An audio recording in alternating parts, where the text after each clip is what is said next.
Antes de qualquer Tá? coisa, o pessoal que frequenta o meu canal provavelmente não conhece você, né? Então, se Ótimo. você pudesse se apresentar rapidinho, explicar, falar um pouquinho de você, da sua vida, carreira, formação Claro. acadêmica e tal, para o pessoal do canal te conhecer, Fábio. Estou muito feliz de estar aqui com você, com teus ouvintes ou videntes, ou sei lá como que chama o pessoal, né? É, Meu nome é Fábio, eu tenho uma história grande aí na indústria automobilística, foram 20 e poucos anos de General Motors, né? Eu tive o orgulho de frequentar essa empresa, de participar, né, do grupo, do quadro de empregados, aprendi muito.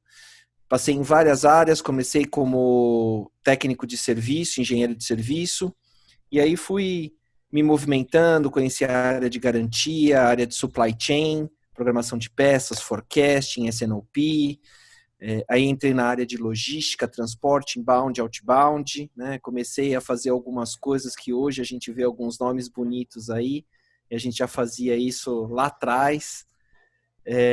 Então isso me dá bastante orgulho, né, de poder ter desempenhado esse papel.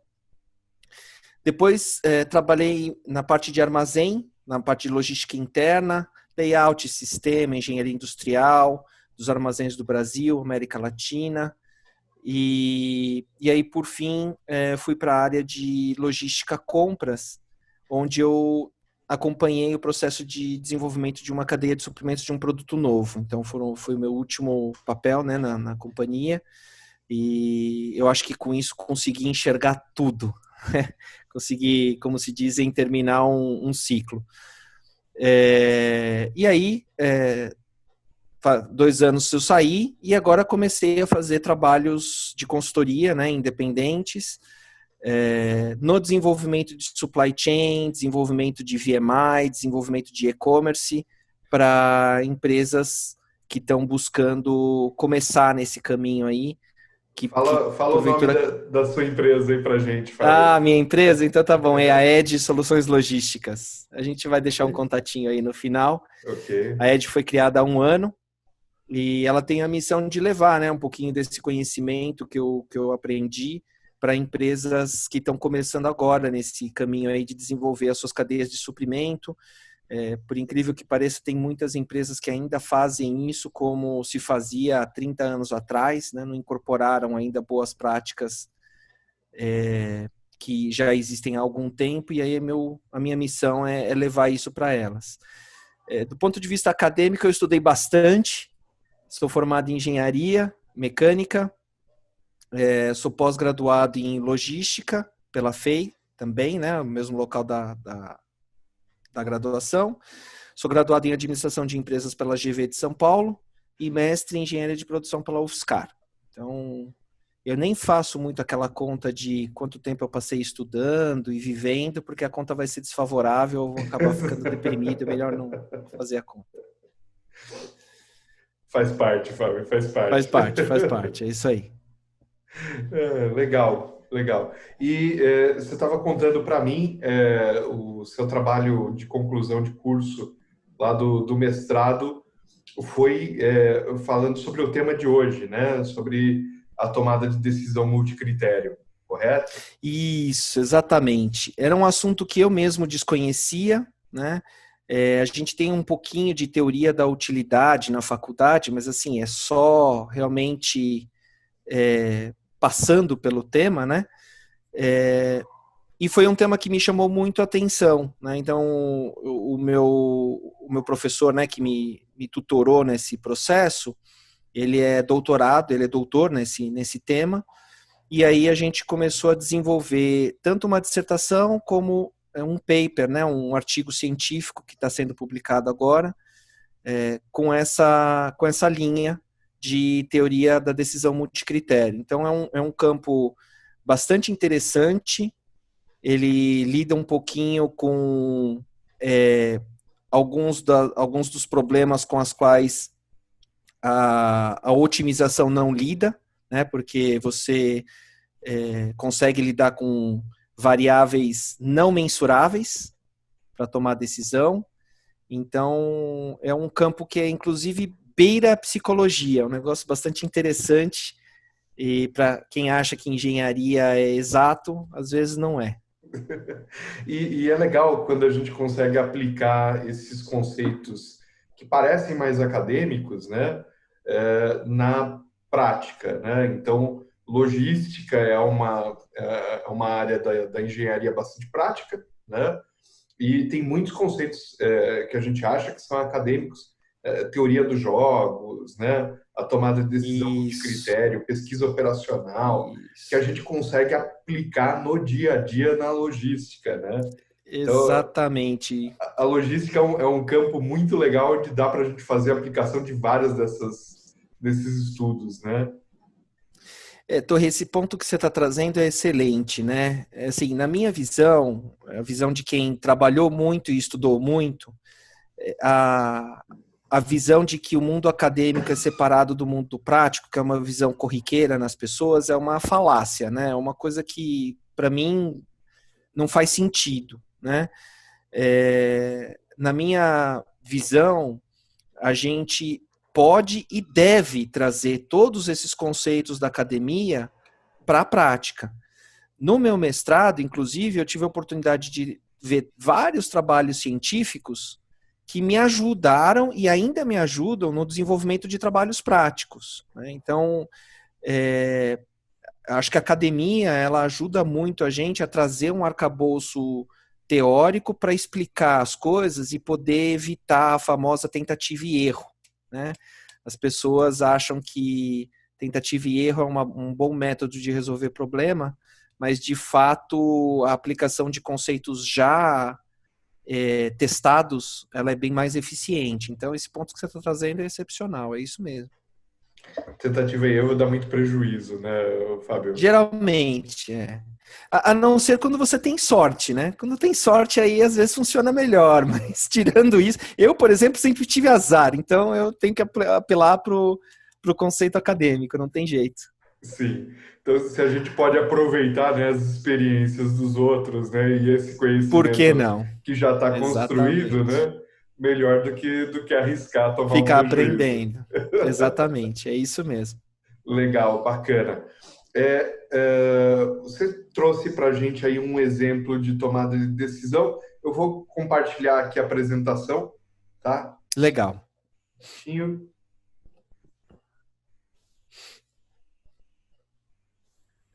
Então, não sei se você já está vendo aqui. Já estou vendo, já estou vendo. Legal.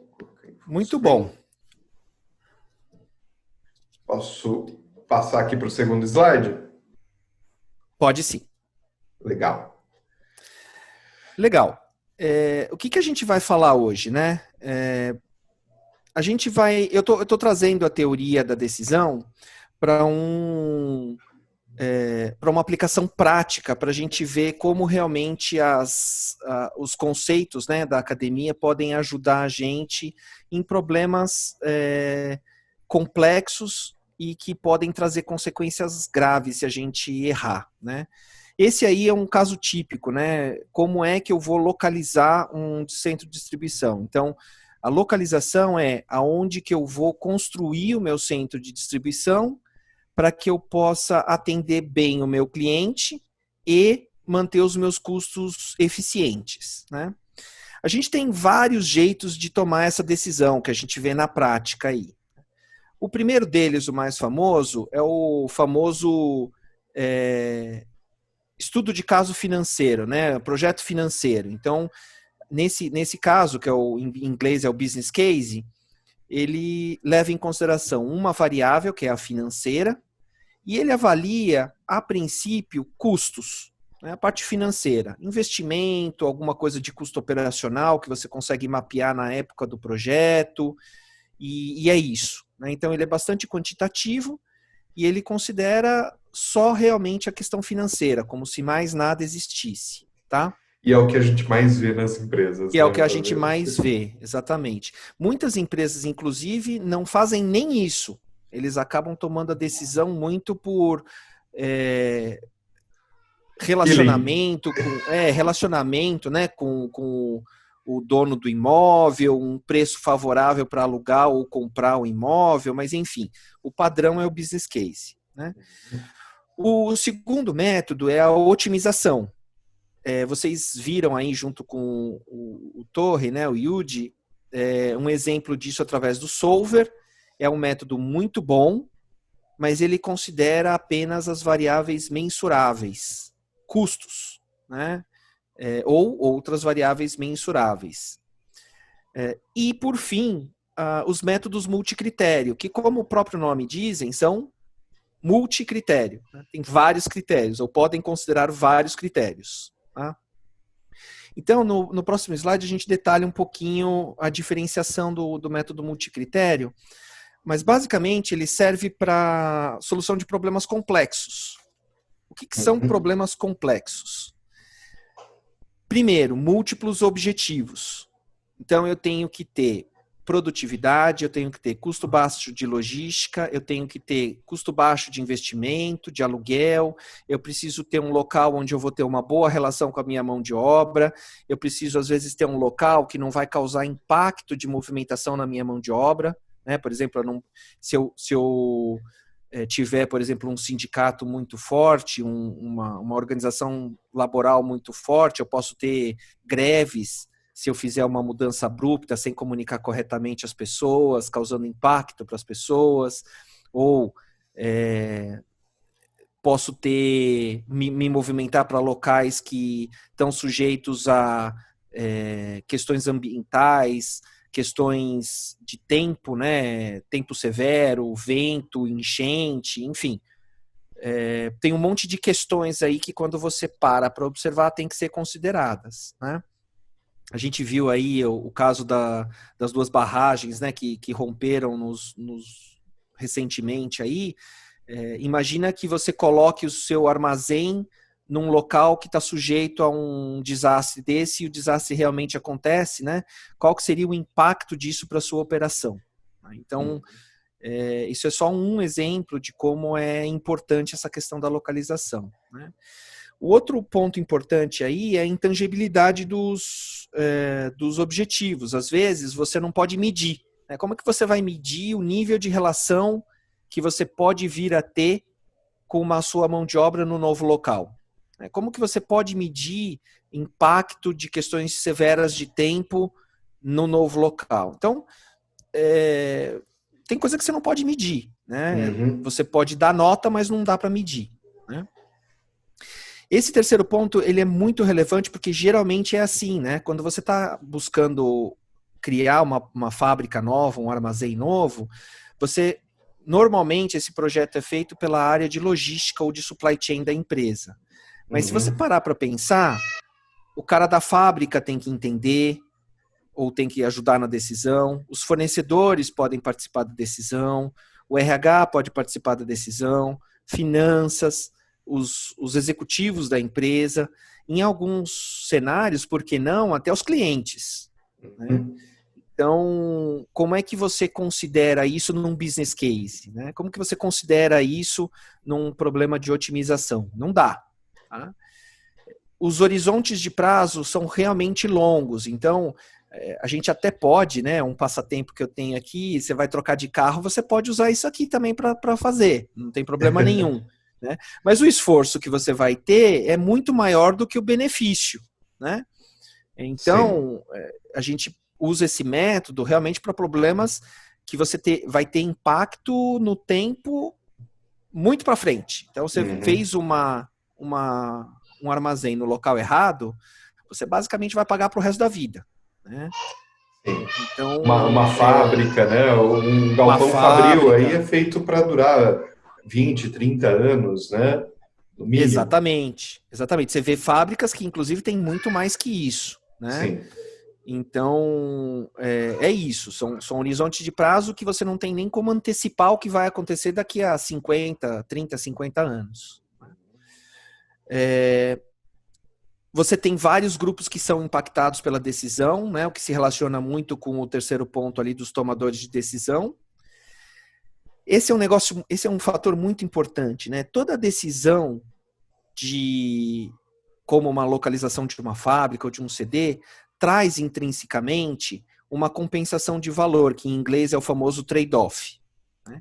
É muito difícil você conseguir tomar uma decisão que você não tem nenhum contra, você só tem pró.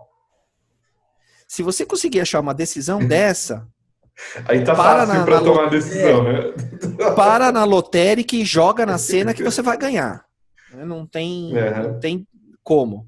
Então, como é que você lida com esse trade-off, né? Com essa compensação, e em especial quando você está falando de objetivos intangíveis. Então, eu vou para um local onde o meu custo de operação vai ser mais baixo, mas em compensação eu vou passar a ter um relacionamento pior do que com a minha mão de obra do que eu teria no local onde eu estou. O que é melhor, né? A gente sabe que relacionamento com a mão de obra pode causar problemas de produtividade, problemas de segurança, problemas de qualidade, né? O serviço logístico ele é feito por pessoas, basicamente, ainda. Né? Sim. Então, se você tem uma equipe que não está motivada, que não está engajada no teu projeto, como é que você lida com isso operacionalmente? Isso vai trazer impactos, né, na sua operação que não são tangíveis no primeiro momento. Então, essa questão do trade-off é realmente bastante relevante. Né? E esse último ponto também é muito importante, que são os riscos e as incertezas inerentes à sua decisão. Todas as decisões, obviamente, elas são tomadas com base em previsões, e as previsões, por definição, estão erradas. Senão, não seriam previsões. Sim. Então, você consegue, nesse método, considerar os riscos e as incertezas, e aí eu vou mostrar como que a gente faz isso num exemplo prático mais para frente. Tá? Mas como que a gente faz isso, Torri? Passa para a primeira página, para a próxima página, para a gente falar um pouquinho, né? Eu separei aqui 5 passos, que são bastante simples. Eu queria trazer primeiramente, né, tá claro aí o que é cada coisa, apesar de eu explicar um pouquinho, mas eu queria comentar que eu não sei se você vai se reconhecer, mas eu me reconheço quando eu digo que geralmente a gente começa a resolver os problemas pelo passo 4. Sim. Normalmente é assim que a gente faz. A gente, né, pula algumas etapas. Pula algumas etapas. É verdade. O latino, de uma maneira geral, ele é muito emocional, né? E a gente quer logo, e o brasileiro em especial, ele é muito fazedor, né? A gente gosta de ver movimento nas coisas, a gente é ansioso. Então, normalmente a gente acha que a gente quer começar pelo passo 4, que é mais rápido, mas de fato, esse é o passo mais complexo para se começar. E aí eu vou mostrar bastante por quê mais para frente, né? Mas como que a gente começa? Pelo passo 1, que é estruturar o problema. Então, começa pelo problema, né? A estruturação do problema, basicamente, é entender o que cada decisor quer, o que é importante para cada decisor, o que cada área, o que o cliente, o que o fornecedor espera desse projeto, né? Quais são as expectativas sobre esse projeto, para que você possa passar para o passo 2, que é determinar um objetivo amplo que cubra as necessidades de todo mundo. Né? Então, vai cobrir a necessidade do RH, vai cobrir a necessidade de finanças, da logística, dos clientes, dos fornecedores. Todo mundo que é importante para a decisão tem que estar coberto no objetivo que você está definindo, que é basicamente para onde a sua bússola vai apontar. Né? Depois disso, você vai criar os critérios que são relevantes para a decisão e que vão estar alinhados com esse objetivo. Então, por exemplo, se você, como objetivo, definiu que você quer ter uma operação produtiva, o critério que você vai definir é horas trabalhadas, por exemplo, e salários. São critérios que são importantes para você. Né? Depois que você fez o passo 3, então vem o 4, baseado no que você quer, você vai buscar que alternativas você tem para atender isso. E aí, por fim, a gente toma a decisão, e aí é melhor a gente explicar no exemplo para ficar mais claro. Tá bom? Vamos passar rapidamente cada passo, e aí a gente já vai para o exemplo prático. Eu não sei se está muito corrido, Torri, mas você vai me parando aí, tá? Sem problema. Bom, a primeira aí é a estruturação do objetivo, né? Basicamente, a gente precisa, primeiramente, definir qual a situação. Então, é um problema? Um problema que eu estou tendo? É uma coisa que não está indo bem?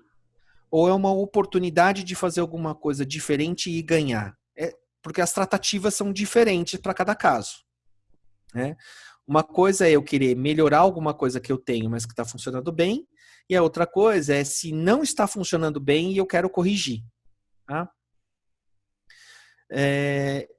E aí, o próximo passo é trazer um pouquinho de contexto. Né? Essa é uma decisão que o Fábio e o Torre podem tomar, ou é uma decisão que é melhor o presidente da empresa tomar? Não quer dizer que o presidente da empresa seja mais inteligente que o Fábio e o Torre, mas quer dizer que o nível de informação que o presidente vai ter é muito maior e, por isso, a decisão vai ser melhor para um determinado contexto. Né? Para outro contexto, talvez você precise entrar um pouquinho mais no detalhe. Então, a decisão, apesar de você poder considerar, né, o que o presidente da empresa quer, é melhor que a decisão final seja do executor. Tá? Então, essas variáveis são importantes da gente controlar. Os limites geográficos e temporais, né? Se a sua decisão, o impacto dessa decisão vai reverberar para anos para frente, se o limite do alcance da tua decisão é local, então eu estou mudando um armazém, eu vou impactar só os meus empregados? Não. Eu vou impactar os empregados, as famílias dos empregados, dependendo do tamanho da minha planta, o comércio local, o poder político e, quiçá, em alguma medida, a região. Então, você vê casos, por exemplo, de fábricas de montadoras que foram movimentadas nos Estados Unidos e cidades que se transformaram em verdadeiras Cidade zonas fantasma, fantasmas. né? Né? Então, para você ver a importância que é uma decisão dessa. Né? Quais são os atores e os decisores? Né? Então, quem que vai juntar a informação, quem que vai executar a decisão depois de tomada, quem que tem que tomar a decisão, né? E a história, às vezes se é, por exemplo, um problema, pode ser um problema que a organização está convivendo com ele faz anos.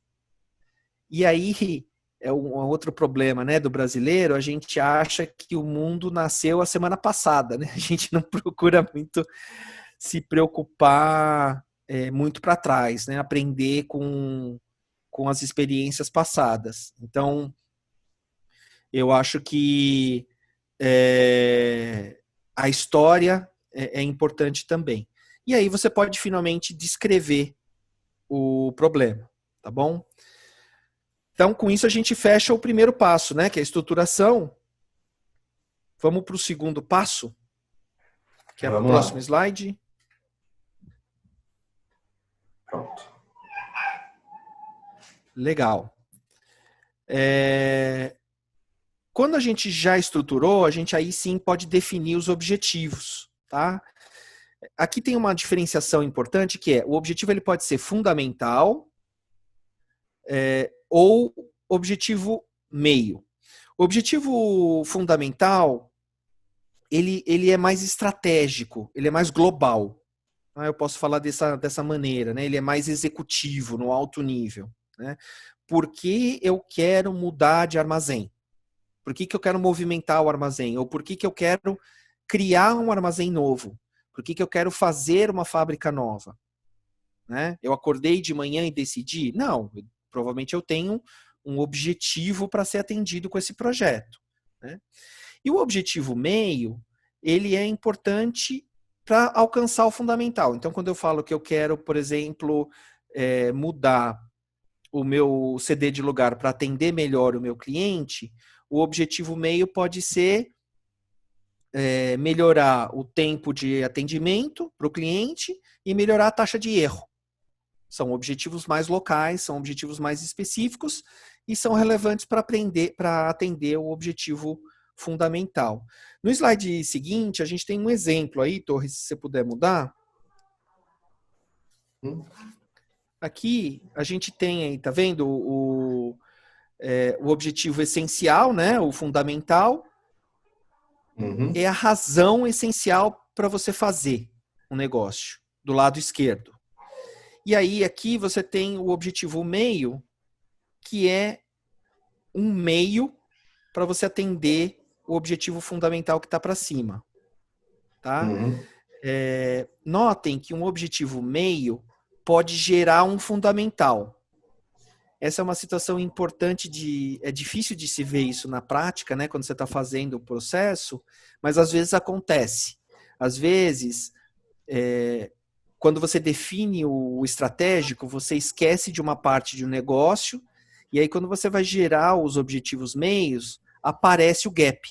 Então você tem que voltar para o estratégico para cobrir o gap, senão você vai deixar alguém sem ser atendido.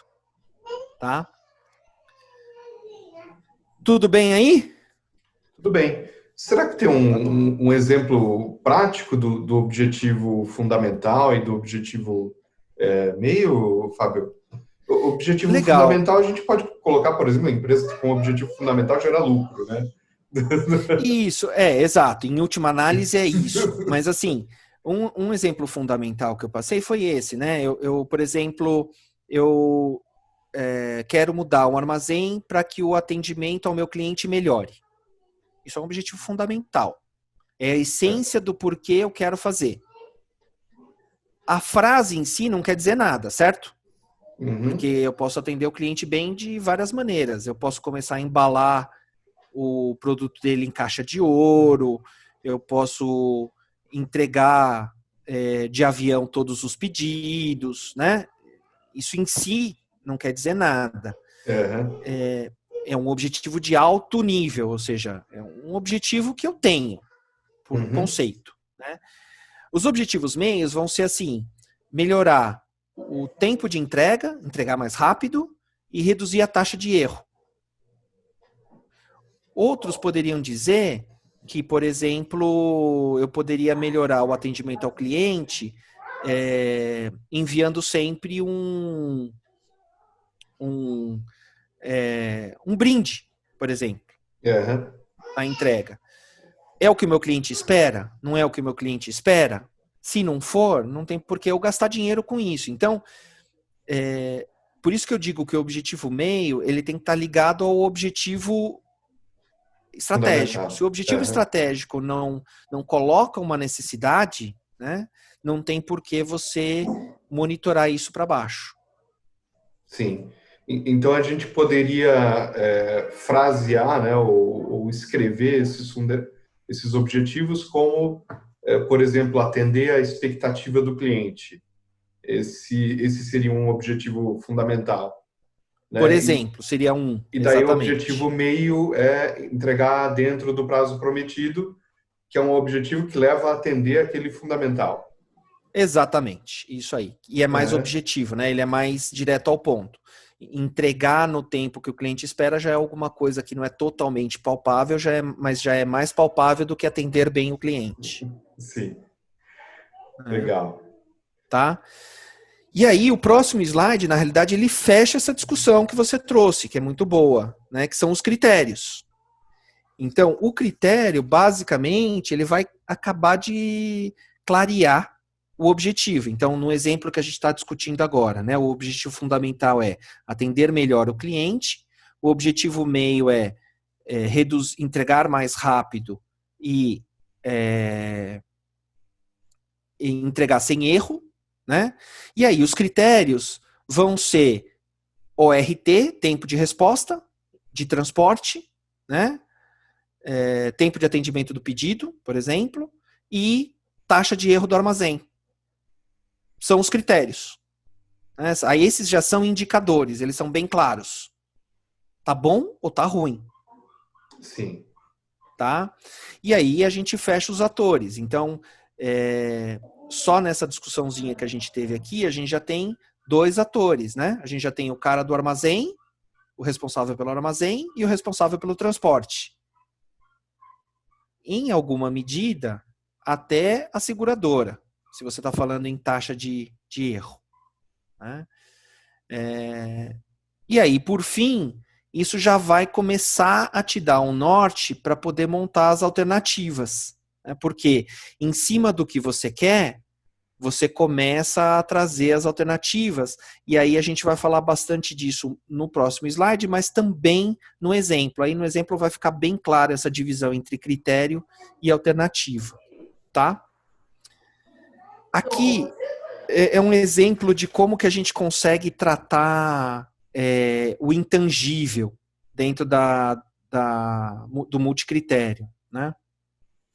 Basicamente, a gente pode dar nota ou nível para o atributo, que a gente chama de atributo construído, né? Então, você pode tanto ter uma questão mensurável, então aqui, por exemplo, perda de 320 acres de terra produtiva e nenhuma perda de habitat. Eu estou analisando aqui impacto ambiental, né? Então, isso aqui está bem claro.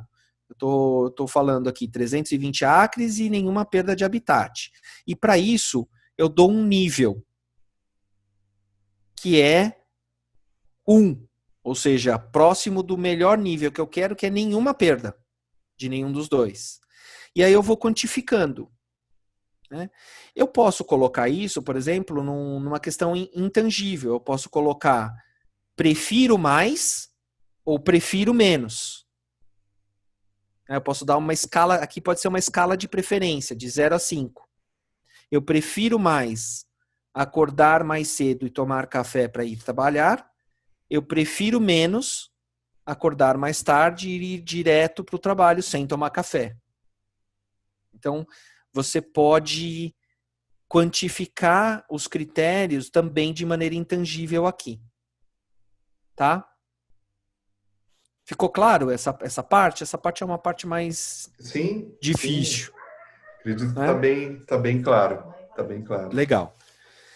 E aí, por fim, no próximo slide, temos as famosas alternativas, né? Aqui eu tenho duas citações, né, dos dois professores da Europa que são referência nessa parte de multicritério, né? A matéria-prima para tomada de decisão é a alternativa, né? E a alternativa ela só vale quando ela é construída a partir dos objetivos e dos critérios, né? E a gente tem que enxergar as alternativas como um meio para atingir os objetivos que foram definidos. Por que eu chamei a atenção sobre a nossa preferência, né, por começar a discussão dos problemas pelas alternativas? O que acontece quando você começa pela discussão da alternativa? Isso acaba virando uma barganha de posição.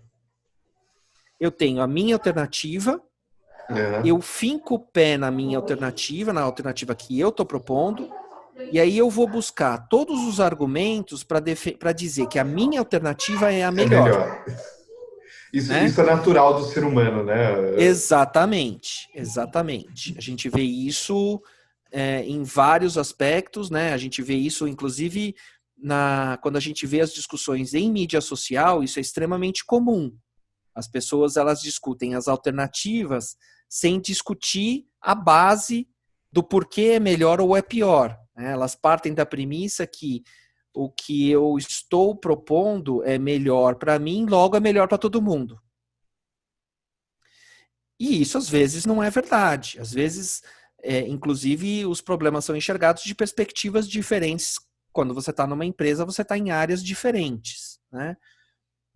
Então, essa estrutura multicritério, ela permite uma avaliação mais direta do que é uma alternativa boa e do que é uma alternativa ruim, que não os famosos prós e contras, né? Então, esse processo ele tem esse mérito de reduzir o conflito na organização. É bastante interessante por causa disso. Tá? E aí, quando você definiu, né, essas alternativas, vem por fim a tomada de decisão, que é o próximo slide, é o último passo. Ah, tá aqui, ainda tem mais um, olha só. Basicamente, a gente pode, inclusive no processo, eu vou mostrar, né, no exemplo, fica mais claro, mas o processo, quando você faz, você pode começar às vezes com 3 alternativas ou 4, né? E quando você juntou os critérios, juntou os objetivos, a discussão do grupo permite a criação de alternativas novas, que vão atender melhor os critérios que foram atingidos. Então, isso é um processo construtivo muito legal, muito legal. Quando você começa discutindo pelas alternativas, cada um tem a sua, você tem a tendência de fincar o pé e defender a sua opinião, né? O máximo que pode acontecer é uma barganha, né? Uma negociação por barganha. Eu abro um pouquinho o meu para você abrir um pouquinho o seu e a gente chegar numa alternativa misturada, intermediária, que não é uma alternativa nova. Seria um misto dos dois. Eu cedo um pouco para você ceder um pouco, né? Aqui não. Aqui você pode ter a construção de uma alternativa totalmente fora da caixa. Totalmente diferente. Porque quando você põe na mesa o que é importante para você, o que acaba acontecendo é que você pode descobrir que nenhuma das alternativas que se tem adere ao que você quer. E aí você tem que sair para buscar uma coisa nova, né? Então, essa geração de alternativas é um aspecto bastante legal desse processo multicritério, tá? E aí sim, então, por fim, a gente vai para o exemplo agora. Isso aí, que é como que a gente faz a recomendação. Então, Torri, se você puder passar aí para o Excel. Vamos lá. Deixa eu minimizar aqui. Pronto. O Excel está aqui na tela já. Aqui para mim ainda não apareceu. Só um minutinho.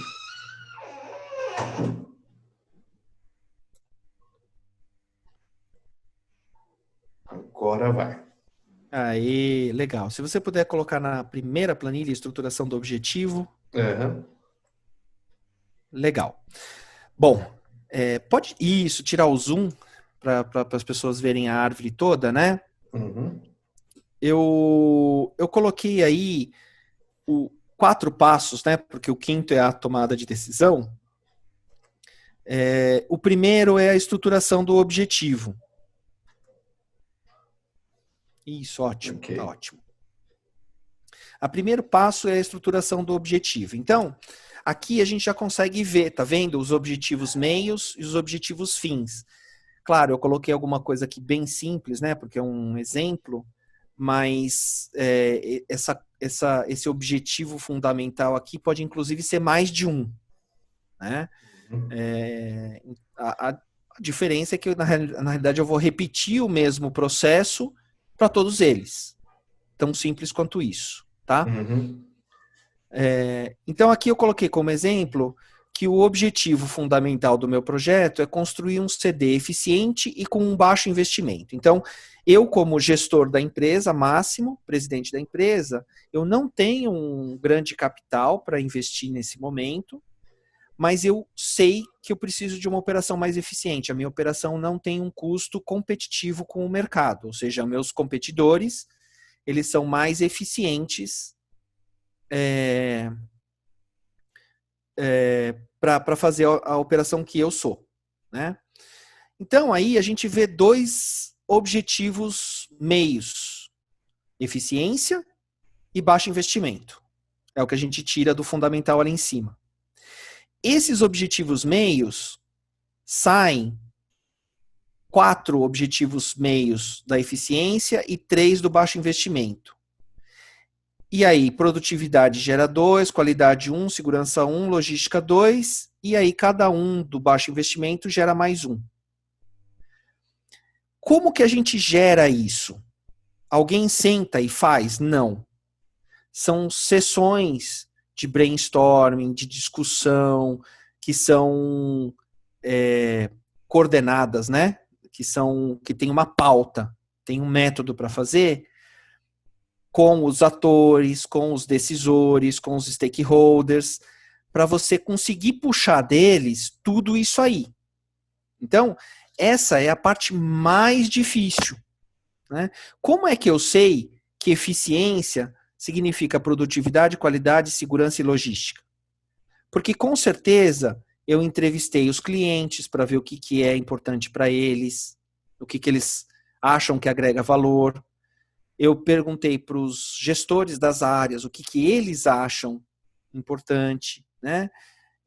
E aí eu tive um método para filtrar isso e organizar isso. Então, essa é realmente a parte mais importante e a mais trabalhosa, a que demora mais tempo, como não poderia deixar de ser. Né? Primeiro, o problema. Né? Então, por fim, eu cheguei nos critérios. Horas gastas e salário, considerando em produtividade, baixo nível de erros, considerando qualidade, sem incidentes de segurança, custo de inbound e custo de outbound para logística, e aí valor imobilizado para terreno, construção e equipamentos, né? Porta-pallet, empilhadeiras e assim por diante. Legal. Tá? Fábio, deixa eu só fazer um parênteses aqui. Vamos lá. Para explicar alguns termos que quem é leigo, né, e tá vindo para o canal a primeira vez, provavelmente não conhece esses termos, né, e pode ficar com dúvida. Legal. Então, eu vou esclarecer o termo stakeholder. Stakeholder é parte interessada, né? Então, todas as partes interessadas têm que participar aí desse processo de tomada de decisão. Essas partes interessadas podem estar dentro ou fora da empresa, né? Então, cliente, apesar de ser uma parte de fora da empresa, né? Ele pode ser um stakeholder, ele é uma parte interessada também e pode participar da tomada de decisão. Os fornecedores idem, né? A comunidade no entorno também muitas vezes é uma parte interessada, né? Sindicato pode ser uma parte interessada e eventualmente pode ser chamado para participar de alguma tomada de decisão. E os stakeholders, as partes interessadas dentro da empresa, né? Seriam os diferentes departamentos. Então, RH provavelmente tem, né, uma participação importante nas tomadas de decisão, né? Principalmente aquelas que envolvem a força de trabalho, como essa decisão aqui de localização, área de logística, área de planejamento, marketing. Né? Então, são todos stakeholders, são todos partes interessadas aí do processo de tomada de decisão. Estou esquecendo alguém, Fábio? Não, tá ótimo. É isso aí, falou perfeito. Tá ótimo. Legal. E a logística, o inbound e outbound que você citou para logística, né? Logística inbound é a logística de entrada de materiais, de insumos, matérias-primas para a empresa poder trabalhar. E o outbound é o contrário, né? A saída de produto acabado. A distribuição, isso aí. Isso, a distribuição do produto acabado para os clientes. Tá legal? Bom, muito bom. Obrigado pelo aporte. Isso. Legal. Vamos lá. Então a gente definiu aí, né, os objetivos até o último nível. Uhum. Vamos para o próximo passo, que são os atributos, são os critérios, que é a próxima planilha. Okay. Isso. Então aí, ó, a gente começou. Pode deixar nesse zoom aí. Depois a gente tira o zoom para ficar mais fácil de ver. Okay. Aqui a gente colocou o objetivo fim na coluna B. Aí, para cada objetivo fim, a gente nomeou um atributo. Aqui eu coloquei para efeito de exemplo, para não complicar muito, mas poderia até ser mais de um, tá? Não tem problema algum. O importante é que você coloque realmente todos que são relevantes para atender aquele objetivo, para você não correr o risco de deixar nada descoberto, né? E a dimensão desse atributo. Então, só para dar um exemplo aí, quando eu digo horas gastas, eu quero dizer horas diretas pagas. Isso aí é bem específico. Então, tudo que eu pago na minha folha de mão de obra direta é o que eu quero considerar dentro de obras gastas. Eu poderia, por exemplo, considerar horas indiretas também. Eu poderia considerar, portanto, horas totais. né? Eu poderia considerar a folha de pagamento total, com encargos. Então, tem um monte de jeitos que eu posso considerar horas gastas. Vai depender do que cada empresa acha importante para o seu negócio, né? Aqui no nosso exemplo, eu estou colocando só horas diretas pagas. E a dimensão disso é hora homem. Simples assim, tá? E assim por diante para cada objetivo fim que estava lá na estruturação do objetivo. Então, se você notar, a última linha da planilha anterior é exatamente a coluna B ali, e aí para cada coluna B você tem uma coluna C, tá? Aí, para cada atributo desse, eu defini as minhas preferências.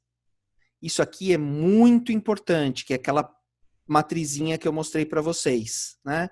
Então, eu tenho 0 é o que eu prefiro mais e 5 é o que eu prefiro menos. E aí, para cada um desses, eu coloquei valores aqui, tá? Então, no meu exemplo aqui das horas gastas, o que é melhor é se eu for para uma operação de um CD que me permita gastar até 2.500 horas diretas. E se eu for para um armazém que gaste até 3.800 horas gastas, para mim é o pior nível que eu aceito. Quer dizer que se eu buscar uma alternativa que, por causa do layout, da estrutura do prédio, vá fazer com que eu gere 4.500 horas, essa eu não vou nem considerar. Porque para mim isso é inaceitável. Que é uma questão muito legal também, que é um conceito que a gente não tem na cabeça, né? Que é que tem a ver com o trade-off que eu falei. Às vezes, quando a gente não toma a decisão de uma maneira estruturada, eu poderia aceitar gastar um pouquinho mais de horas, 4.500, por exemplo, se eu tivesse um salário de R$3.500, por exemplo. Né? Só que, no meu exemplo aqui, como eu discuti isso aqui entre todas os participantes, pode ser, por exemplo, que se eu começar com um salário muito baixo, a minha área de RH não consiga garantir negociações salariais que sejam aderentes à inflação. Pode ser que eu tenha que aumentar, por causa do local, eu tenho que aumentar o salário muito mais do que a inflação. E aí, rapidamente, eu perco o benefício do salário, mas eu continuo com o prejuízo das horas. E aí o meu trade-off se perdeu. Então, eu preciso ter muito claro o que eu aceito e o que eu não aceito. Fora do que eu não aceito, acabou. Eu não vou nem ver, porque eu não aceito. Né? É abaixo do mínimo. Então, eu não vou considerar. Só vai me gerar perda de energia. Tá? E a outra coisa interessante é quando você rola a página um pouquinho para o lado aí, Torri. E aí sim você pode baixar o zoom, tirar um pouquinho o zoom.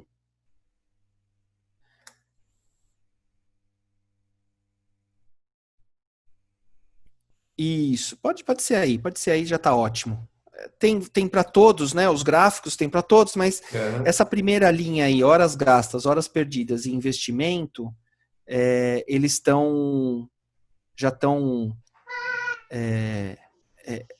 já mostram o ponto, né?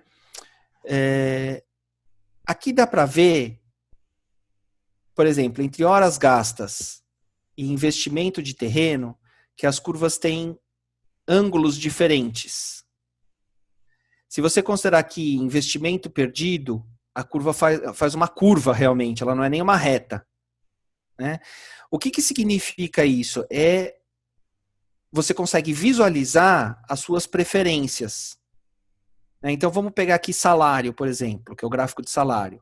Você tem uma ascendência curta, quer dizer, para mim, quase tanto faz você ter algo entre R$4.000 e R$4.300 de salário. Só que se eu passar para quase 5 mil, né, R$ 4.900, isso para mim também não é muito relevante. Porque eu ainda tenho uma preferência de 2, que é próximo de 0. Tá mais para 0 do que para 5. Né? E a partir daí, para variar de 4.900 para 5.200, a minha preferência cai rapidamente. Isso quer dizer o seguinte, que ok, eu posso aceitar um salário de até R$ 5.200, mas se eu pudesse ficar com um de até 4.900, seria bem melhor. Porque a partir daí, a minha preferência cai rápido para uma queda pequena de salário. Né? O que não acontece, por exemplo, com as horas gastas. Né? As horas gastas aqui é meio que linear. Então, se eu... cada hora a mais que eu gasto, para mim, é pior. Não importa se é 100 ou 250. Gastei mais horas, eu tendo a não querer. Né? Então, aqui tem curva, né, que vai ser totalmente curva realmente. Por exemplo, o investimento de prédio. Significa que uma preferência mais exponencial. Né? Ela piora rapidamente e aí estabiliza. Quer dizer, tudo bem, o meu limite é 10, mas com 5 eu já não quero muito. Por mim já é uma coisa que eu não quero mais. Tá? Então, essa visualização gráfica das preferências, elas trazem bastante informação, porque os pesos também vêm de entrevistas com os decisores. Então, o que é bom e o que é ruim? Os decisores vão dizer isso. Os decisores vão falar 3.800 é o que eu aceito o mínimo e 2.500 é o máximo, né, de hora. Depois disso, eu vou precisar automatizar, eu vou precisar fazer alguma coisa que eu não tenho dinheiro, não adianta nem eu olhar. Tá? Então, todas essas ponderações, elas são conversadas com os decisores, e aí quando você mostra isso aqui para eles, as discussões são bem legais, porque eles conseguem ver as preferências como é que andam, e aí eles podem inclusive fazer ajuste. Eles podem falar assim, poxa, tudo bem, salário não é tão importante assim para mim, eu não precisava ter esse pulo aqui entre 1 e 2, né? Pode ser alguma coisa mais amenizada, ou não. Não tá forte o suficiente essa subida, tá muito fácil isso aí, vamos colocar, porque esse critério aí é importante. Tá? Tudo bem? Sim, tudo em ordem. Legal. Vamos então para a famosa alternativa, que é a terceira planilha. Depois que eu fechei os critérios, então, voltando lá para a direita, eu tenho 3 alternativas. O Build to Suit, né, que é um armazém feito só para mim, na Grande Cajamar. Eu posso comprar um prédio em Barueri, um prédio pronto, ou eu posso alugar um prédio em Jundiaí. São 3 alternativas diferentes, certo? Diferentes no local e diferentes na natureza. Um é construir, o outro é comprar e o outro é alugar. Cada alternativa vai ter um desempenho. Então, o prédio de Cajamar, como vai ser um prédio feito para mim, do jeito que eu quiser, eu vou poder colocar o melhor do meu processo lá. Então, a expectativa é que eu gaste apenas 2.600 horas. Já o prédio de Barueri é um prédio muito bom, é um prédio que permite uma boa parte dos meus processos, mas tem, por exemplo, sei lá, um problema de doca, né? Quantidade insuficiente de doca, que vai me obrigar a ter mais gente no recebimento para girar os caminhões mais rápido. E aí, por isso, eu vou ter que pagar mais horas, um pouquinho mais. E aí o prédio de Jundiaí é uma bagunça.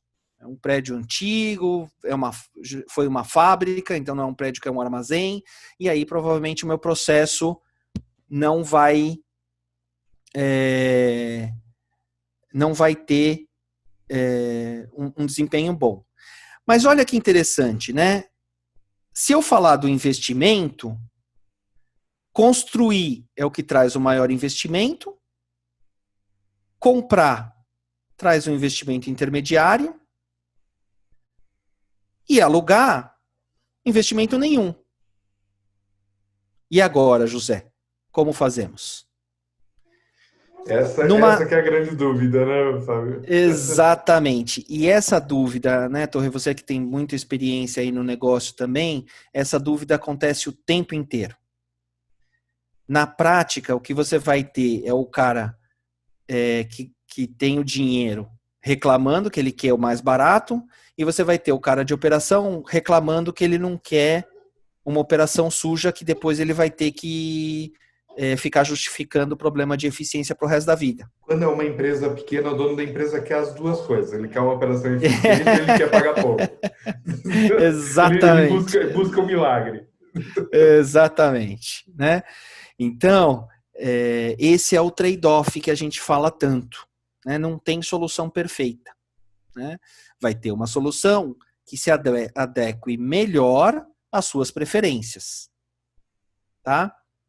E aí a gente vai falar disso na próxima matriz, na próxima planilha, mas antes disso, a planilha de baixo é a mesma planilha de cima, só que eu traduzi os números de performance para os níveis de preferência, 1, 2, 0, 1, 2, 3, 4 e 5. Né? Então aí dá para ver que você tem o aluguel do prédio em Jundiaí com uma preferência próxima da pior, que é 4, no caso de horas e salário, né? Porque além de gastar muito, eu ainda vou pagar um salário alto para as pessoas. E o Build to Suit para Cajamar com um desempenho preferível na parte de salário. Agora, na parte de investimento, já é o contrário. Né? Eu tenho um desempenho pior do Build to Suit e muito melhor no caso do aluguel. De novo, e agora, José, como fazemos? Vamos então para a última planilha para a gente poder tomar essa decisão. Vamos começar por baixo. Senão a gente pode manter o zoom, mas roda para baixo. Isso. Pode focar, inclusive, só nas horas gastas. Aí, tá ótimo. Nessa matriz, a gente está vendo exatamente a estruturação do objetivo que foi colocada na primeira planilha. Então, a gente tem lá produtividade, qualidade, segurança, logística, horas gastas, salário, baixo nível de erro, sem incidentes, custo de inbound e outbound, que são os objetivos meios e objetivos fins. O que são os números do lado das descrições? São os pesos de cada critério. Então, eu, de novo, fiz reuniões com os decisores, reuniões estruturadas, né? E o que a gente recebeu dos decisores como consenso foi que logística tem um peso de 0,5, numa escala de 0 a 1. Então, é o tópico mais importante da minha operação, é o custo de logística. A produtividade é o segundo critério mais relevante, que é 0,3. E aí vem qualidade e segurança, cada um com a mesma importância, 0,1. Poderia ser diferente. Numa organização diferente, pode ser que segurança tivesse um peso de 0,7 e o resto, cada um, 0,1. Igualmente importante. Né? Então, isso aqui tem a ver com a cultura da empresa, tem a ver com o que os decisores esperam, e é um numeral, né, consensado. Ele é um consenso, ele não é de uma pessoa. Ele é até democrático, né? Um número que é a visão geral da organização, considerando os atores, o contexto, tudo aquilo que a gente já falou, né? Para produtividade, a gente vê aqui que horas gastas e salário têm a mesma importância. Podia não ser. Podia ser que horas gastas fossem muito mais importantes que salário. Ou o contrário. Aqui, de novo, depende da visão ponderada de cada decisor, né? E assim por diante. E aí, embaixo, se você puder correr um pouquinho para a esquerda, a gente vai ver as alternativas. Isso, está aí, ó. Cada alternativa, e aí os números que estão o 1, o 2, o 0, o 1, na linha 24, linha 25 e linha 26, são exatamente os mesmos números da matriz de alternativas que a gente falou agora há pouco, que é o desempenho de cada variável para cada critério, né? Aí para a gente ver o nível, a gente começa fazendo isso do último nível, que é exatamente a linha 24, 25, 26, e depois para cima é cálculo. Então, para calcular a linha E18, a célula E18, isso, eu vou pegar metade de 1 mais metade de 2, que me dá 1,5. Se fosse 0,703, seria 0,7 vezes 1, 0,3 vezes 2, daria um número diferente. Uhum. Né? E assim por diante. Para calcular a linha, a célula J10, 3,25, eu peguei 1,5 vezes 0,3, mais 0 vezes 0,1, mais 1,01. Lembrando que quanto mais alto esse número, pior é. Né? Na verdade, e aí, a gente está procurando a alternativa que vai dar a menor, entre aspas, nota aqui, né? Exatamente, porque 0, para mim, eu defini que é melhor do que 5. Ok. Poderia ter feito o contrário se eu quisesse. Uhum. E aí eu estaria vendo aqui a maior nota, Uhum. não a menor. Né? E aí, para cima, por fim, eu tenho a decisão.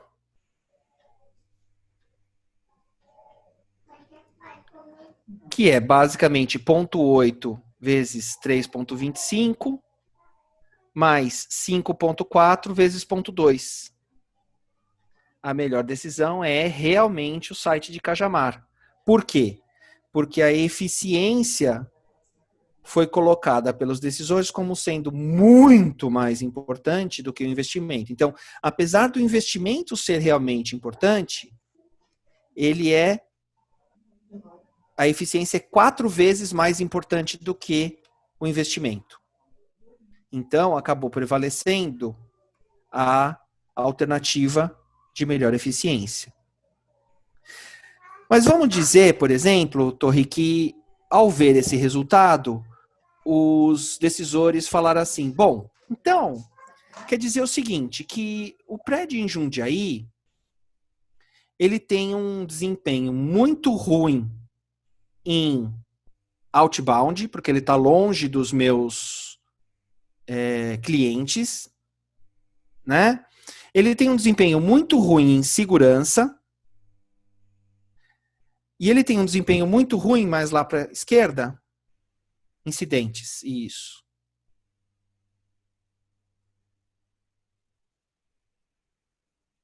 E ele tem outros desempenhos ruins na parte de produtividade, porque o prédio é ruim também.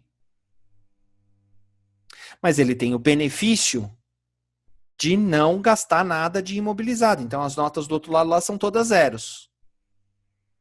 Isso. Que de fato é a maior nota. Olha lá, que é a menor nota, né, no caso. Então, essa alternativa, ela é boa. Ela só não é eficiente em alguns aspectos. Eu, como presidente, posso falar assim, então, vamos fazer o seguinte, vamos tentar, a gente viu que Cajamar é um lugar que traz coisas boas aí, né? E se a gente fizesse o seguinte, e se a gente alugasse um prédio em Cajamar que tivesse um layout mais favorável à nossa operação? Seria uma quarta alternativa. É isso que eu ia falar. Você está construindo uma nova alternativa, né? Exatamente. Então, essa é uma discussão muito legal. Que não é uma discussão, perceba, de barganha de posição. Um ou o outro. Pode ser um e o outro. Eu posso buscar os atributos que eu notei de valorosos no Build to Suit, tendo os benefícios de um aluguel. E aí, vamos dizer que a gente tem achado um prédio muito melhor em Cajamar, que vai ter um custo de outbound de 3, lá na célula U26, pode mudar lá para 3. É um pouquinho melhor que o Build to Suit onde eu estava, por causa da localização, mais perto da estrada, então melhorou. Né? Ele aumentou um pouquinho o custo de inbound, porque Jundiaí era mais próximo dos meus fornecedores, ele ficou igual ao Build to Suit que a gente tinha em Cajamar, que é 2. Isso. Mas o prédio é muito bom. Então, ele vai poder me dar uma segurança de 1 igual ao Build to Suit. E a minha produtividade ficou do jeitinho que eu quero, igualzinho ao Build to Suit, 1 e 2. Vamos ver se isso é suficiente para mudar a decisão?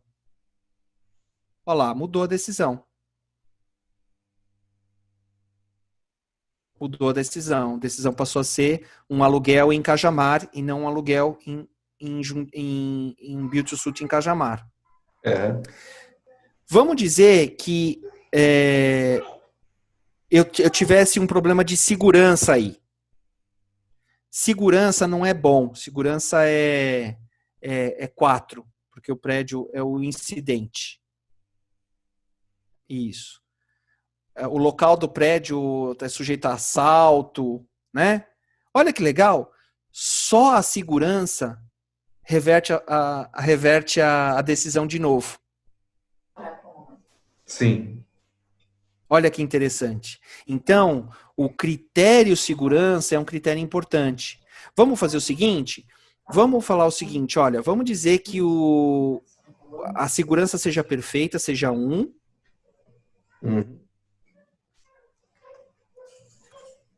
Isso. Mas a produtividade vai ser um pouquinho pior do que o Build to Suit. Vamos colocar lá 3 e 3. Vamos ver se isso muda a decisão? Olha lá. Não muda. Continua sendo o aluguel em Cajamar, continua sendo melhor, mesmo a produtividade sendo pior do que o Build to Suit.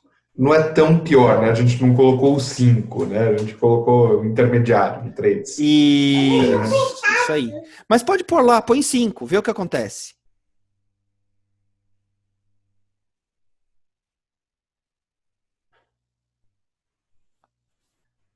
É marginal. A gente pode dizer que um é tão preferível quanto o outro. Percebe? Sim, sim. Então, isso aparece muito o trade-off.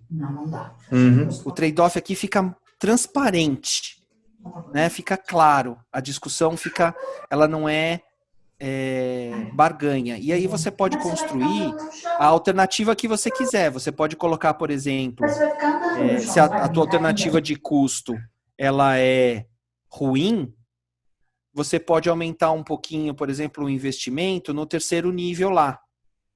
E aumentar um pouquinho o teu investimento em eficiência. Vamos ver o que acontece? Seria uma quinta opção. lá para frente, roda para a direita. Isso, ó. Vamos dizer que eu queira imobilizar alguma coisa em equipamento para fazer um nível maior de automação para compensar a eficiência que está pior lá, certo? Ok. Então vamos dizer que eu vou gastar um 2 aí. Ok. Tá vendo?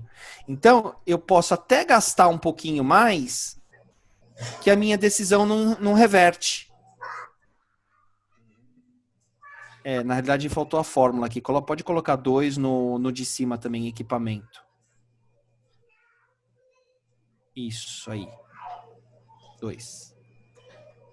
Isso, ó. Tá vendo? Eu posso até investir um pouquinho mais em automação e aí volta lá pro lado para ter uma eficiência maior. Isso, e aí eu posso colocar aí, por exemplo, 1 e 2. Olha lá o que acontece. Percebe? Aí ele volta a ser uma opção muito preferível. Exato. Então eu já construí, em cima das 3 alternativas que estão aí, eu construí uma 4ª alternativa, que é um build to suit, é um aluguel em Cajamar, que eu não tinha colocado. Eu coloquei uma 5ª alternativa, que é um aluguel em Cajamar com automação, que não tinha. Investimento em automação, que não tinha. E aí eu posso ficar brincando a noite inteira com isso aí. Eu posso falar o seguinte, pessoal, né, o presidente para os seus diretores, eu acho que a gente está sendo muito capitalista, né? A gente está se preocupando muito com o custo e pouco com as pessoas e com o cliente. E se a gente tirasse o peso da logística e aumentasse o peso da qualidade e da segurança? Dá para fazer também. Né? A gente não vai ficar fazendo aqui porque aí tem que mudar a fórmula, vai demorar muito, mas você pode fazer. É só mudar o peso, né? Que é o 0,5, 0,1, é só alterar. Eu jogo de um lado para pôr no outro, né? Exatamente. A somatória continua dando 1, mas você deixa a segurança e qualidade mais preferível à produtividade e logística. Né? E aí você faz um negócio chamado sensibilidade da tua decisão.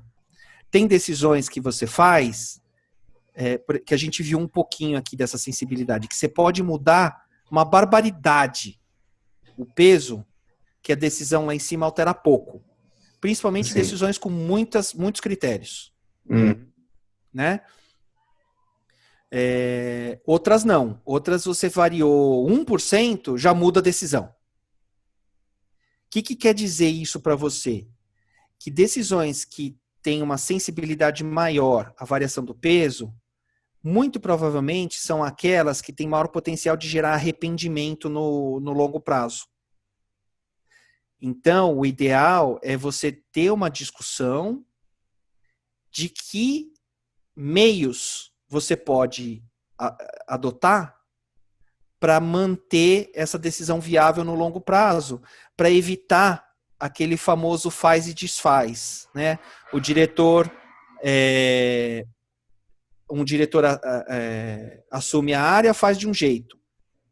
Esse jeito que ele fez tem coisas boas e coisas ruins. Aí vem o outro diretor e acha que as coisas ruins são muito ruins e faz de outro jeito. E aí reverte a balança.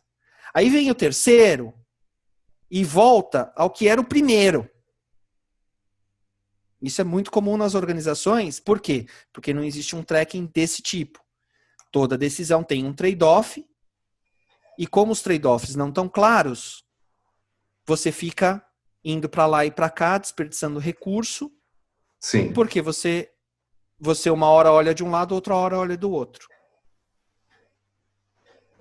E como você falou, é bastante comum isso, né? Principalmente nas grandes empresas, né? É bastante comum.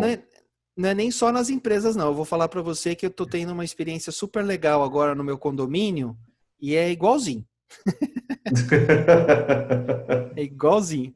Né? Tinha um síndico, entrou o outro, fez tudo diferente. Agora entrou outro síndico, já tá voltando a fazer coisa do jeito que a outra fazia. Então,